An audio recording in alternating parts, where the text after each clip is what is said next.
Hello and good morning and good afternoon to everyone, wherever you happen to be joining us from. This is the Aspen Family Business Group webinar on communication and cohesion in family enterprise. We're happy to have you joining us today. And as people are entering from the waiting room, which sometimes takes a couple minutes or a couple seconds, just start with a couple housekeeping items. We will not be using the chat feature on this webinar, but we will be using the Q&A. The Q&A feature allows you to remain anonymous if you so choose. Please, we want you to ask questions and engage with us during the webinar, so please put your questions in for us at any time during the webinar.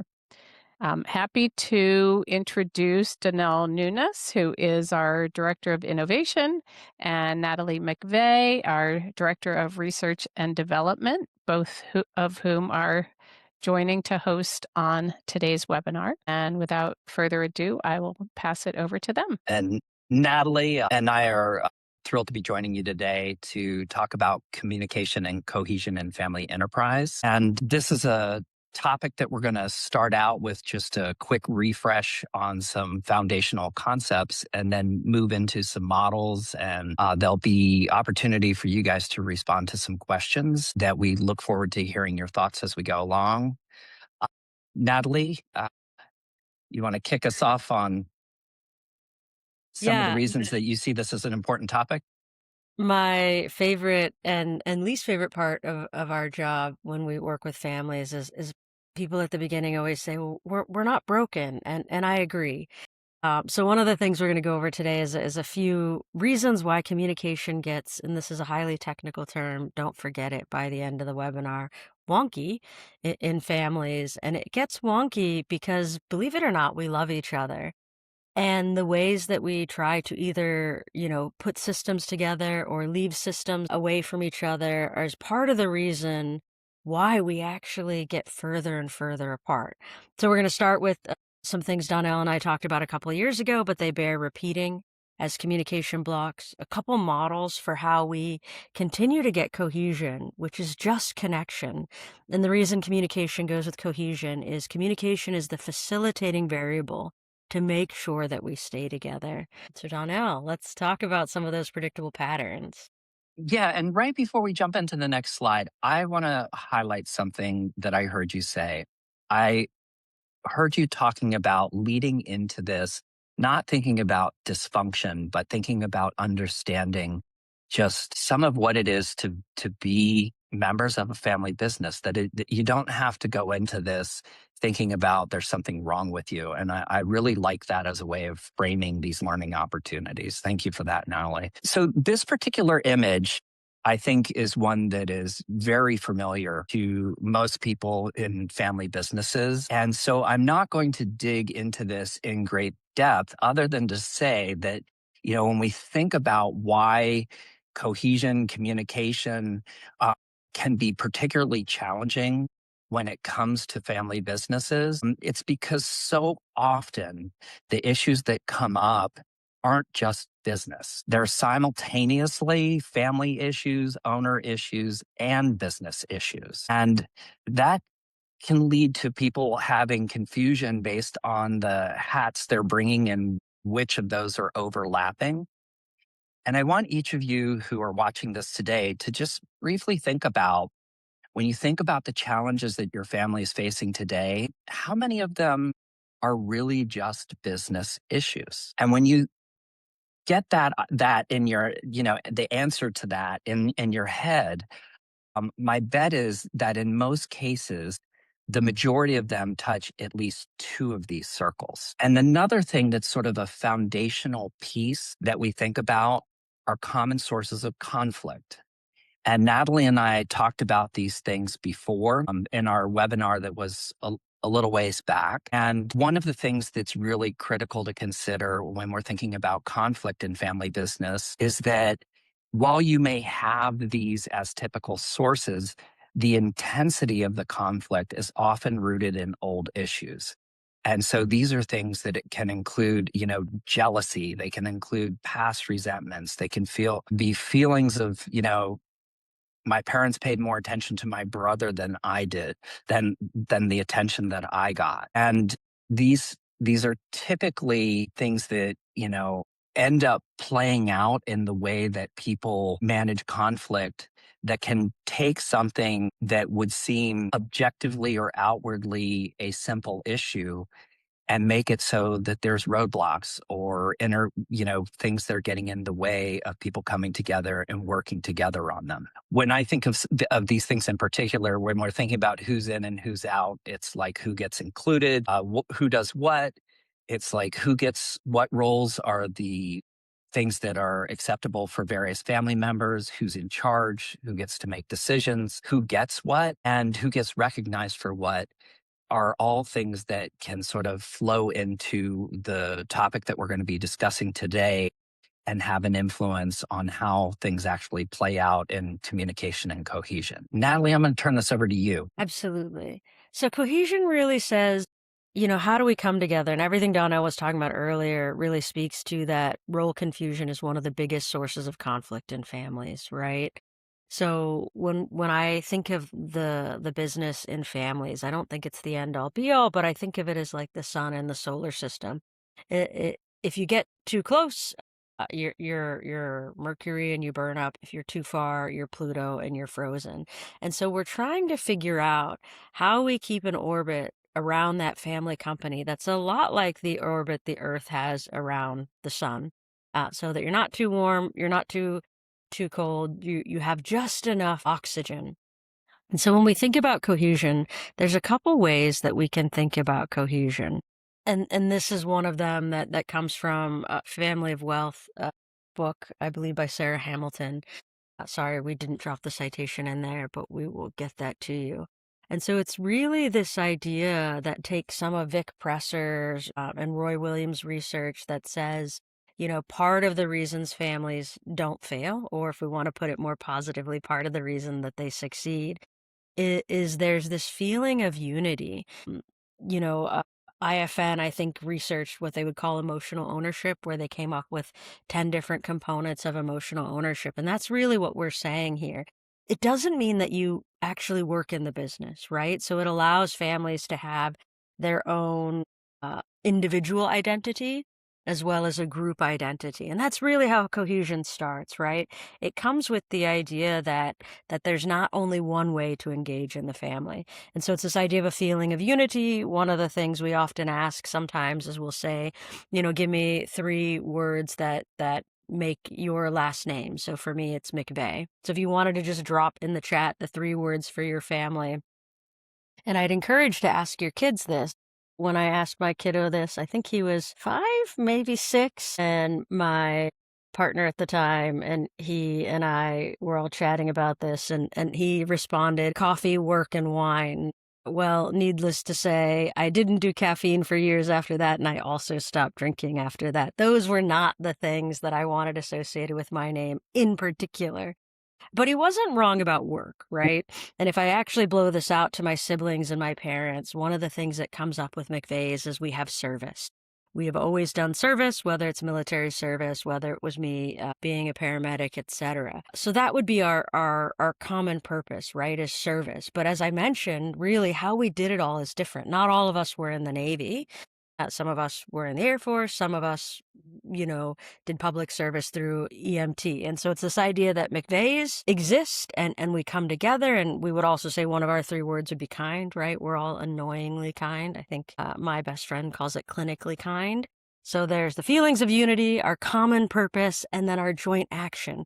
And in the story of the McVeighs, you see that they're not all exactly the same. They're spokes coming, at least directionally going in the same way. And we see that with our clients too. So first we have to say what we're cohering around. And a lot of times people do values work with families, and I'm sure you've probably done some values work with your family. One of the things we say with values is it isn't just the values you want to espouse. There's some values we leave on the table, right? The mafia, super, super secure values. But not all of us want to be dropping bodies in our family, right? So even though we know that that's one that happens, we can jettison that, but we'll do other things. Maybe we'll keep the loyalty going. So first you have to say, what are we defining our cohesion around before we can embody it? Donnell, are there some clients that you have examples of that have a really good model of cohesion that you've seen? Yeah, and I love how you put this together because it's interesting. I hadn't thought of that question that you asked regarding your family, the McVeigh family. And I was thinking about my family just as you were talking about that and what comes to mind there. And I know that there are some things that immediately surface. And oftentimes in the families that I work with, those kind that perspective surfaces as they're working on their shared values. And in one particular case, there's, a client that I think of who does tremendous work in the community and is really thinking, deeply about how they impact others, both their employees and how they can help people around them. And it manifested through joint action in their response when we had the Lahaina fires out here and how they quickly, jumped to action. And it manifests in action when they are thinking about doing some strategic planning going into the future about how they want to approach the way that they make decisions that impact things ranging from staffing to training. Amazing. So I don't know the family and we don't need to, but what I'm hearing in some of the story that you're telling is, part of their feeling of unity had to do with being a Hawaiian family, right? And it sounds like some of their common purpose was to perpetuate that. And then their joint action ended up being some of that giving in response to that fire. Yeah, and Natalie, before we go off this slide, I'm very curious about this freedom aspect of this particular model. And, why is freedom such an important part of cohesion? Yeah, one of the things we see in the other part of my job, I hate talking about when we started this saying this isn't about dysfunction, but this is, how families function, is the mediator part, right? And what we find in shareholder agreements, what we find in any other governance agreement is the more that you have to stay, that you don't have a fair buyout, that you don't have any optionality to be who you are, the more the entire system breaks. And so we find that often if you people come into the family company, on average, they come in at the age of 35. As the successor, they're on average 45. And again, that's not saying use that as a predictive value. That's saying what happens. And so we find with succession, you want to have this idea of I want to versus I need to or I ought to.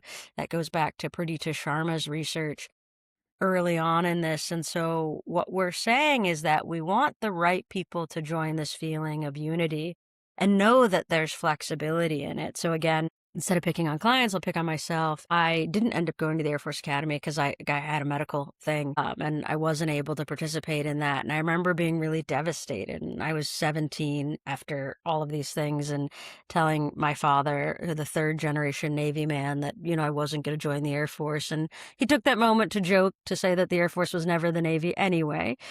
But he also said, like, I was missing the point of the service in our family and that service could look any other way. And so I was flexibly able to do service with my medical condition. And that's a really quick answer that people could say, "Oh, that's normal. It's something that we could empathize with," right? But there are times where, we have a family of engineers and this happens all the time. And you have one person that's really creative in that, and they might try to be in the marketing department and retrofit their creativity in a way that complements the family business. And you're really lucky if that happens. But again, if we go to Pradita Sharma's research, they studied that the legacy of family companies is actually entrepreneurship, not the legacy family. So it might be better for that family that really creative person, take a capital investments from some of the family and grow a really big, successful marketing agency where they're bringing a lot to the table. And in most cases, when you say you get a fair buyout or you can do anything else in the world, we find that people create more human flourishing in that system and they become more their full selves. And that's really why most entrepreneurs I've met have started their companies. Not one of them that I've interviewed over the years, when I say, why did you start this company? It was so my kids do the things that I did day in and day out. In fact, they always say, so my kids could have a better life than me. So, Mm. contrary to what you'd think, that exit plan, whatever it is, the fairer it is, the most obvious it is, the more interesting and shiny it is, the more it's used less. Yeah, it's by if entrepreneurialism is the legacy of most family enterprises, what do entrepreneurs want? They want freedom is one of the key things. And so if you want to keep them, you set them free, right? It's sort of that old cliche. Absolutely. And then they're really buying into that common purpose. They're making it theirs. And that's why it's really important if you guys have done a values exercise, one of the things I do when I'm really encouraging clients to do this work is to not have mom and dad share their values early on. Because what you'll see is whether these kids are 45 or 15 or 65, you'll see them, grab similar cards and say, oh, that's right. Right. Like if I had told my kid when he was 5 or 6 and he was telling me about coffee, wine, and work, what I thought mine were, I wouldn't have heard what he actually thought. And so this allows that common purpose, although slightly expanded, right? My family was military, and then it became more emergency services. And I wasn't the only one who was keen to do that. There were other people, as you'll see that in a family. We thought our common purpose was engineering, but actually our common purpose might be problem solving. And how do we expand that in a way that works really well? So it's expansive, it allows opportunity. And in a world where someone says, really, this is something I don't want any involvement in, I can still be a family member. There's a world in which everyone can still be in the Smith family, but have nothing to do with our enterprise, but they're also not detracting from it. Yeah, that makes sense. And I think it takes us into the next slide too. And one of the things I before you go into this, one of the things that comes to mind when I see this is, so often over the years when I've encountered families that are first exploring doing some of the work that, we've talked about around building cohesion and uh, more effective communication and other things into their family enterprise, there's always stories of the family that has no problems, has no need for these things, and that from the outward appearance and what people know of them publicly appear to have cohesion, but maybe that's not quite accurate. And I'm curious if you could jump into this here, and I'm curious, like how you make sure that you can recognize real cohesion versus false cohesion. Yeah, it's a little bit, we did a little bit of a piece on the Thomas Kilmann inventory a while back, Donnell, and this kind of goes to that, right? My favorite thing is when a client tells me they've never fought, and then I say thank you because now I at least know your conflicting style and it's avoidance. Right. So any family that seems like we've fallen straight in line has overt expectations, has overt rules that everyone knows to stay in line with. And I always tell people when you want to think about what those overt rules are, think of the last time you brought a partner home to introduce them to mom and dad. Like right before you got in the room, you said, don't say this, avoid this topic, do say this. You told them all these unwritten rules so they can put their best foot forward. And that's the stuff that you do and it's almost like wearing like your dad's suit, right? Like technically it's a suit, technically you look dressed up, but also like he's a 44 wide and I'm a 40 wide and you can tell the difference, right? And Hmm. so that's what fake cohesion looks like. It's very explicit, rule bound, and yet not exactly loving it. So a really public example of this was the Baskin Robbins family. Right? They make ice cream. Some of you probably love Chunky Monkey. Cool, whatever. But one of the sons started getting into veganism, and it was very clear that this wasn't accepted. And so what he did is he created a company that talked about all the horrible things about dairy, and he just went full blast, put his family on blast. And you might think this is a terrible story. Believe it or not, it ends really well where dad and son reconcile at some point in time and they together make dairy free and dairy related ice cream and even clean up part of how they did dairy ice cream, right? It's a really beautiful story. But that's what a false cohesion looked like at first. where this young man didn't feel like he could live anywhere in the system because he mistook that unified purpose, right, that we were talking about as common purpose had to be dairy, right? And when they really thought about it, it wasn't dairy, it was, coming together, enjoying, sharing flavors. So he misunderstood the common purpose, but he absolutely knew what the name Baskin Robbins stood for, he thought. And the joint action was not joint action. In fact, it Hmm. turned into complete conflict because he was like, I don't fit in this system. There's nothing I can do. And it was public and it was a bummer. And sometimes that's what it takes in families. Sometimes we actually have to push the envelope so far that we can realize where those walls were. So false cohesion feels coercive. And I skipped the other ones because I think it's really important to feel that coercive, where I said if I had said 3 other words to my son, he wouldn't have picked those 3 cards, right? That doesn't seem mean because all I'm doing is saying what I think my family is. But there's an inherent power dynamic between parents and children. We talk about transactional analysis a little bit. We won't go into that here. But even when you're not 5 or 6, like Will was, we do that anyway. Even when I had to talk to my family about their estate as a grown person, and I spend a ton of time talking to clients about that, it was really hard to tell Commander McVeigh what the rules of estate are because Commander McVeigh in my entire lifetime never asked a question. We had 2 answers growing up, yes, sir, and yes, ma'am, even if you wanted to say no, ma'am, and no, sir, right? Now, most of your families aren't that strict, but that's coercive, right? Like we had this idea of what respect is. And so the one that I would focus on this list is that coercion, that part where it feels like there's the small of someone's hand on your back that's pushing you in a direction, even if maybe that little voice in your head saying, I don't wanna. So false cohesion is most easily noticed with that coercion, that feels like pressure. Real cohesion says, and so again, if we think about the Baskin Robbins family, okay, like I don't think that dairy is the solution to all the things that our family has. In a world where there's something outside of dairy, my personal favorite is coconut milk ice cream. I think it tastes creamier anyway. Like what would it feel like to belong in that system? And what might coconut ice cream bring to the table? So real cohesion, if you think of nothing else, is conscious, right? And it should feel like a thought process. It should say, this is what my family's common purpose is. This is what they think they do. Can I fit in that?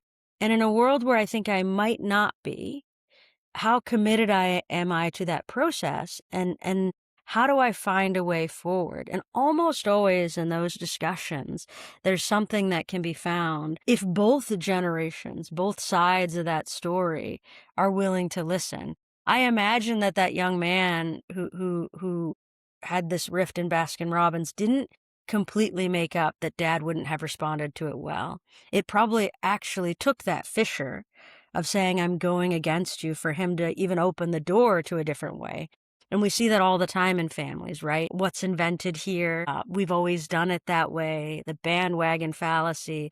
There are 144 business fallacies, and we're used to them in public companies and hearing it from bosses because that's just the boss. But imagine that dual level of dad or mom and boss, community leader, mom, boss, right?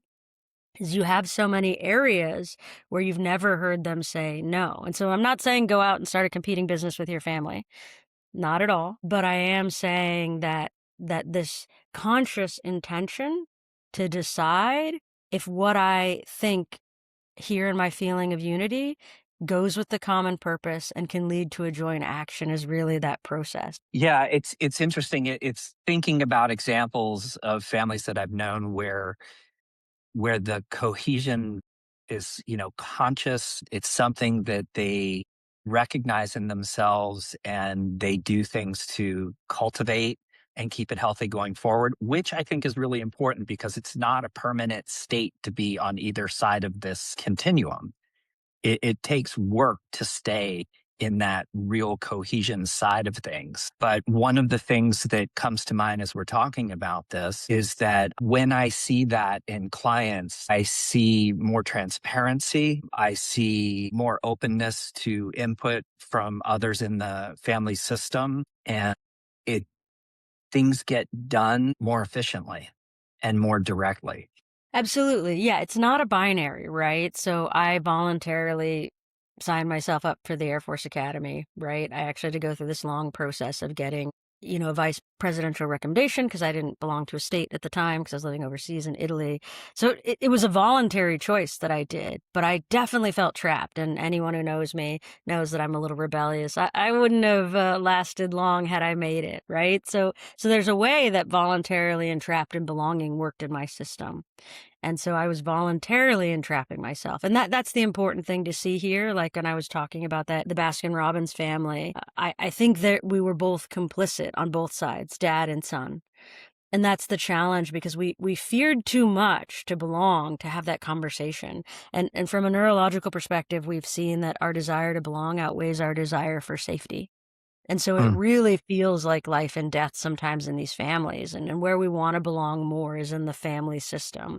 And so for any one of these values, for any one of these sacred cows, it's really important to say, this is how we used to do this. How are we going to do that? And I think it's Jay Hughes who always says that each generation is the first generation. And so that's really the conversation of cohesion going forward, is saying, how do we take that momentum? How do we take that talent? That's why I use the silly example of the mafia, right? You can't complain that they don't have strict rules, but we don't necessarily want all of those rules. Not all of those are the good and the legacy. And that's where the secondary model of cohesion that comes from this great book called Family Business on the Couch. It comes from the research to say, okay, how do we put that into practice? And we started this thing reminding us of the three-circle model and the governance is because one of the things that happens, and we saw this a lot in the 90s and early 2000s when you read about a family charter or a family constitution, sometimes people will just make you one. They will say, here's these documents, here are the rules, here's all the stuff that you need to do to fix your nightmare of a family, right? And again, there is no nightmare of a family. That's a really inflexible system. So when I said communication is a facilitating variable, you don't see it on this model, but it's very much alive and well in this model. So we're talking about inflexible, overly rigid structures to overly flexible structures. That's this axis here.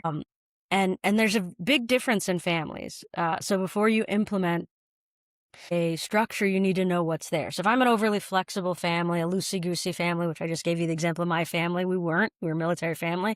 We were quite inflexible. We were quite rigid. We wouldn't overnight go to overly flexible, right? That's a shock to the system. It's like going from really hot to really cold. And then the other variable on this axis is disconnected to connected. We were an overly connected family. The funny thing that I heard from all partners when I introduced my family on a first family vacation trip is how we moved like a little unit. Like we were always taking care of people, in particular my mother Pilar. My mother, Pilar, has a lot of really wonderful talents. She's a little situationally unaware. So all of our family, without knowing this till I heard feedback about this in my late 20s and 30s, we're always watching for her because something might happen, right? So we were an overly connected, inflexible family. So again, if we're talking about the McVeighs, we were in this dark corner here. Any one of those corners means danger zone. So this isn't a model that you're trying to get to 100%, right? You're not trying to get to overly connected and overly flexible. Any one of those corners says we don't do anything. So an overly flexible family that's disconnected is a family that maybe gets together once a year. Maybe we go golfing. Maybe we go over our shareholder agreement. Maybe we go over family financials, but who knows? And you can come if you want, and you don't have to come if you don't want. The problems that arise in an overly flexible, disconnected family is they don't really know what's going on. They don't really feel like they belong. It can feel really problematic. Just like an inflexible, disconnected family will have the rules, make you come, but it feels like a business meeting, right? Where you sit down, it's just an hour, and it's a bunch of business people yapping at you, and then, either ask the right question or get the heck out of the room, right?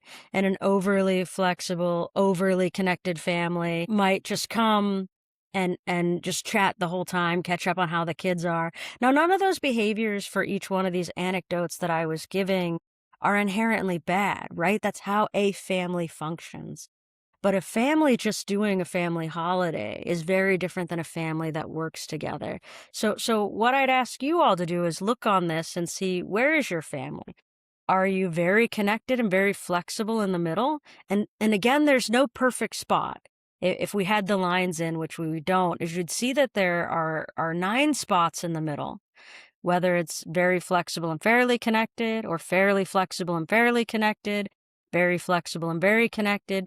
You want to figure out where your family is today. And so what I encourage clients to do, and that's our handout we'll be sending you, is to map where you are. And I would put an X, not where you wish to be, but where you actually are. So again, the version of the McVeighs that didn't do work is we were inflexible, overly connected. That was the way that we behaved for a long time.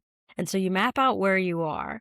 And then what I have clients do is have an open conversation, but I have them do it separately. So each person would have this sheet in front of them. So you print the sheet out, and we would each say where we think we are now, not where we want to be. And then we would each, again, on our own, without sharing, say where I think we should be and what's possible. And you really can only move over 2. And so we weren't going to get from inflexible and overly connected all the way to overly flexible and disconnected, right? We could get to fairly flexible, and that's actually what happened in my family system. We got to fairly flexible and very connected. So we went from this last corner to here first, to trying to get somewhere in the middle. And the more flexible and connected we got, the more room there was for spouses and each kid's family to do all of the things they wanted. My son didn't only have 2 answers. He didn't have a yes, ma'am, yes, sir answer for things. Now, he was polite. He said please and thank you. But one of the things he got to do as the first of all the grandkids, and he's not the only one, there's another little baby that's 4. He's about 15 now. And then the other 2 are older, is he was one of the first ones that got to explain, if he had to know, why, right? And so that's how it really actually behaviorally works in families. And I know we're talking about little kids because it's easier to talk with little kids, and that really helps your grandparents access their empathy as well when they're thinking about their kids' kids versus their own thing. And so this model really helps us diagnose.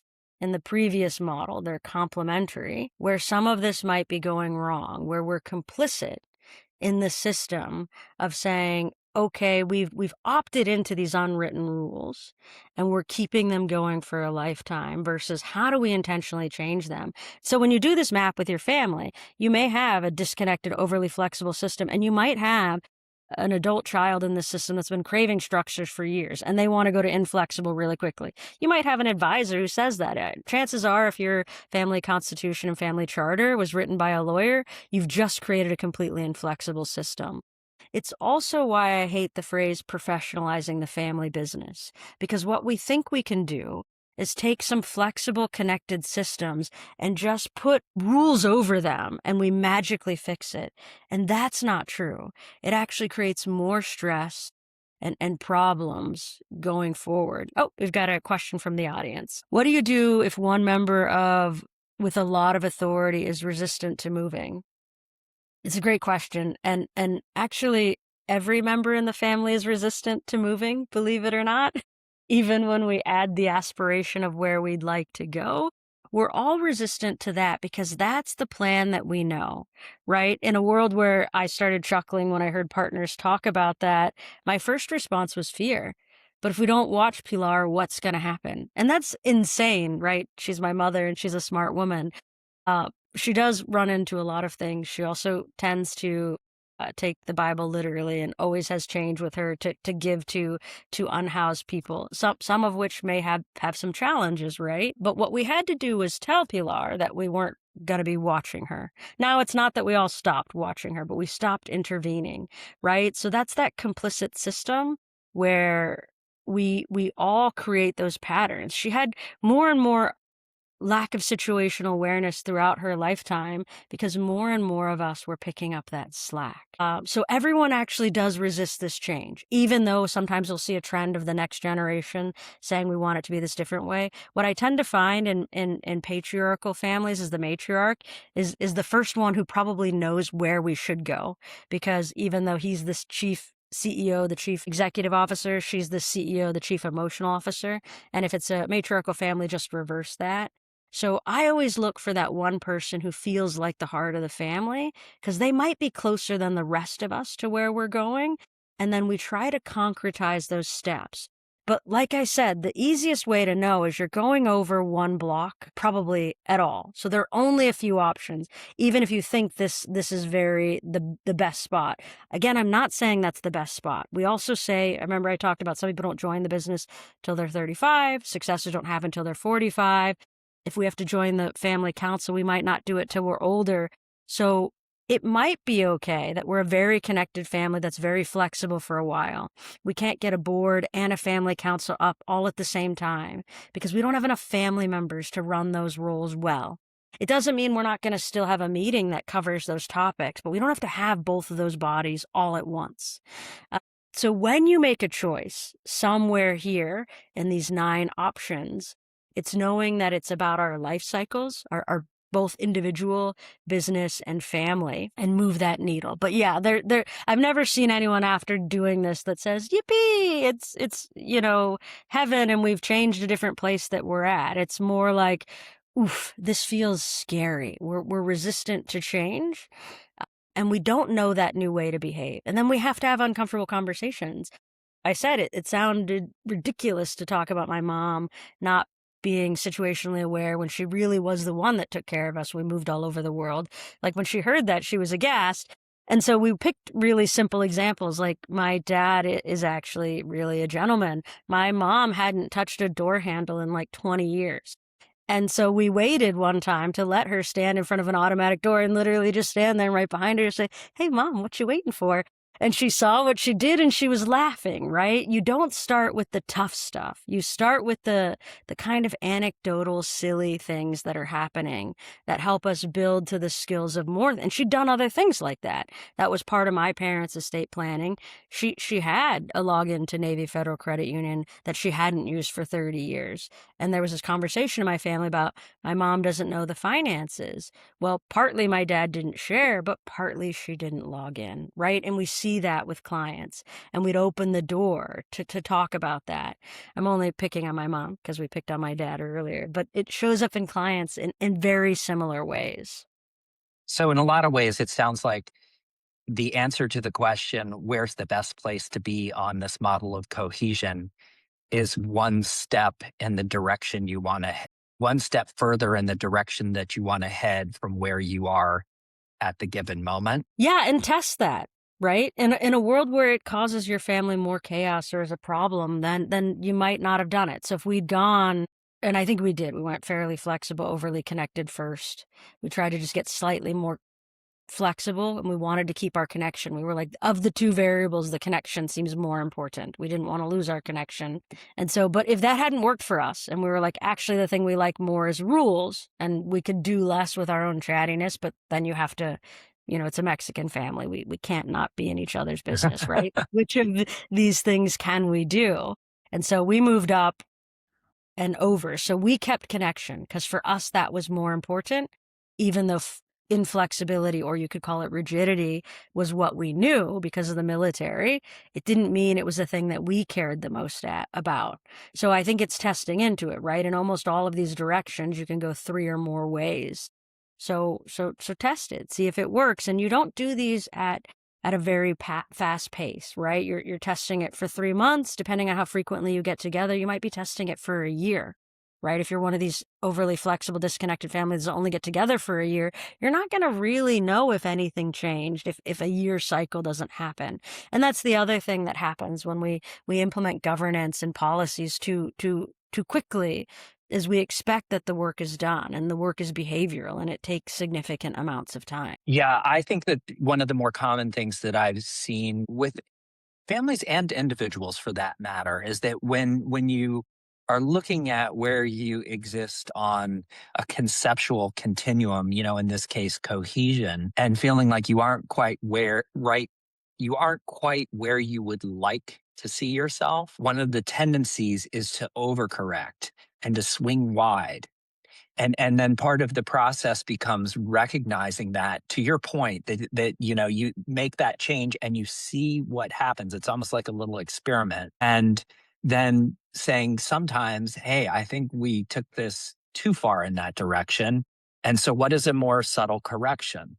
Because going back on the idea of that, this isn't just exclusively about dysfunction, is that a lot of families enter into this work with things that are working, but maybe not quite to the extent that they would like them to.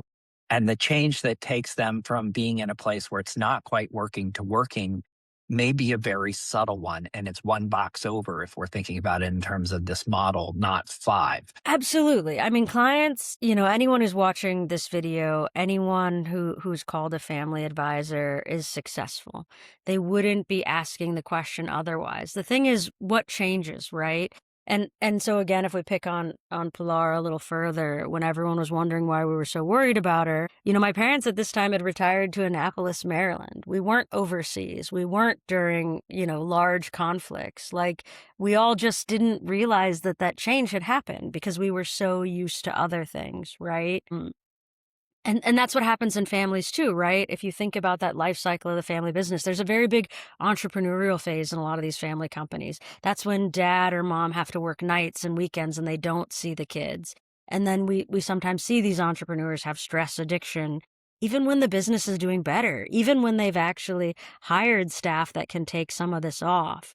So this isn't meant to say you did the wrong thing. Like, we absolutely in war zones were safe.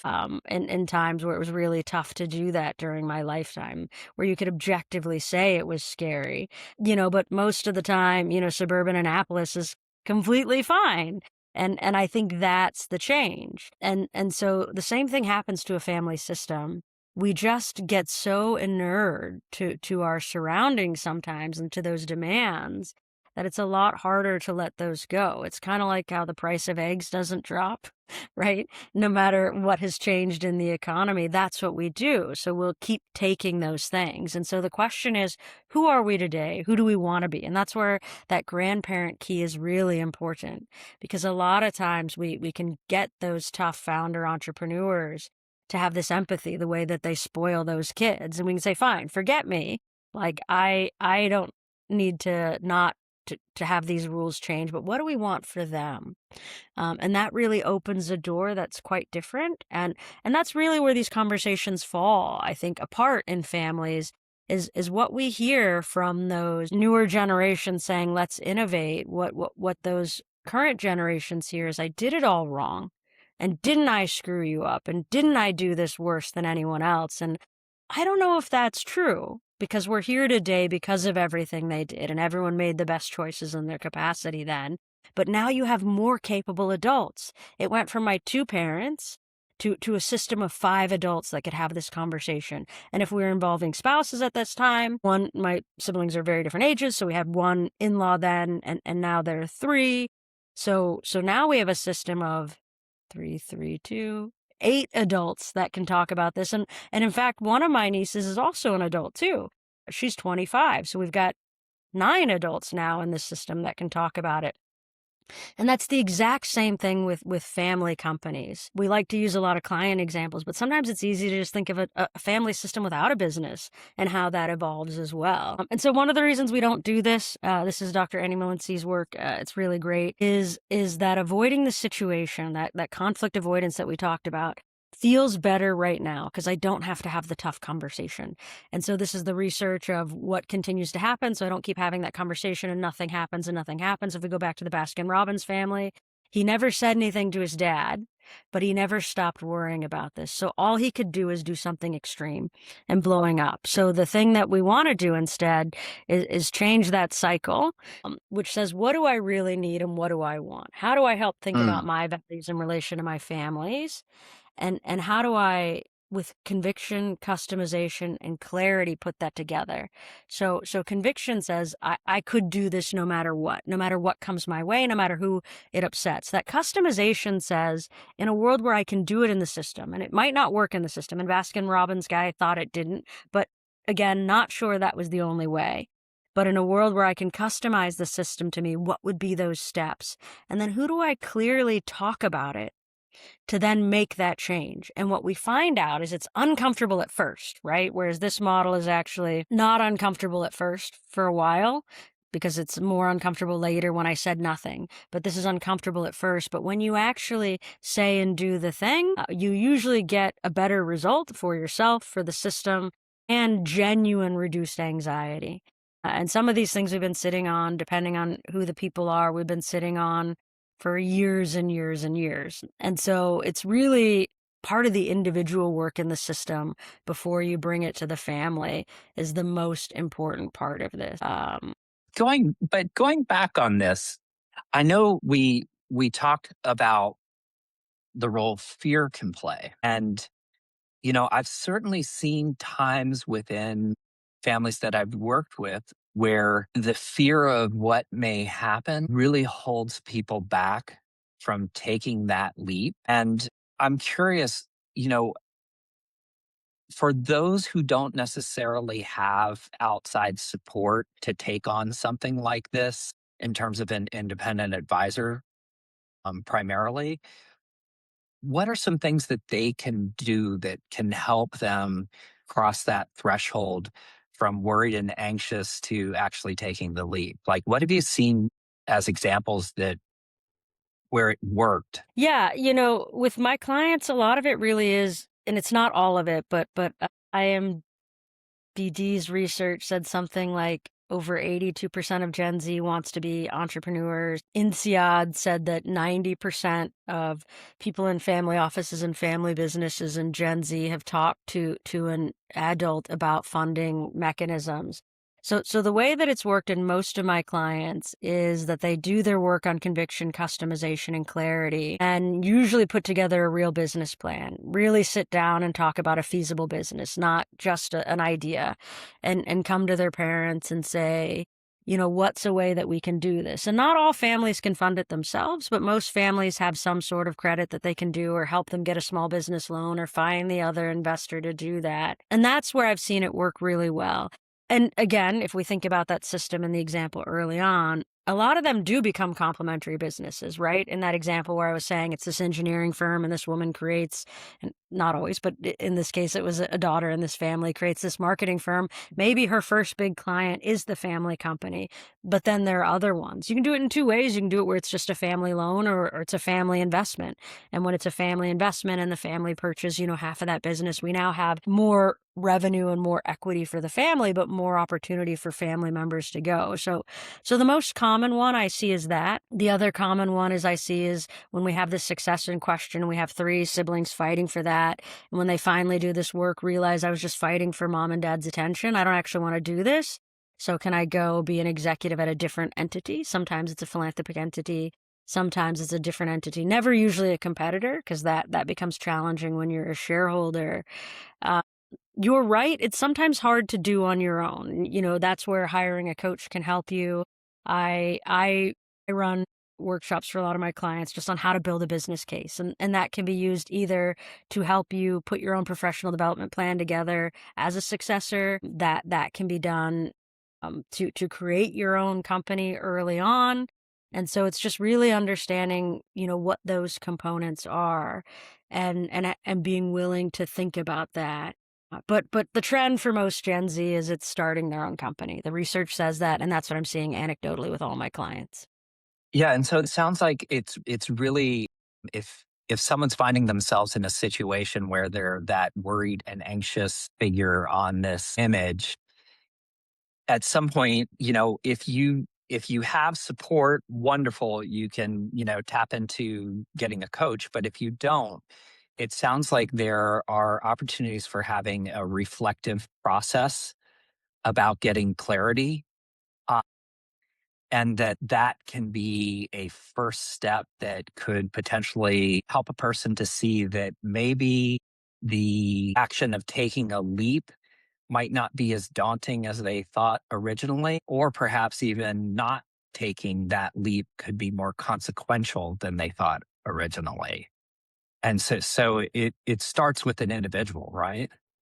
It really does. And taking that leap, especially in times where the economy might not be great, which seems to be one of the precarious times now, what we found is that in general, when you have these dips, that's the best time to start a company. You usually need less capital to do it. Now, we also find out that a lot of entrepreneurs are older too. A lot are 50. So if you don't do it now, you can always do it later.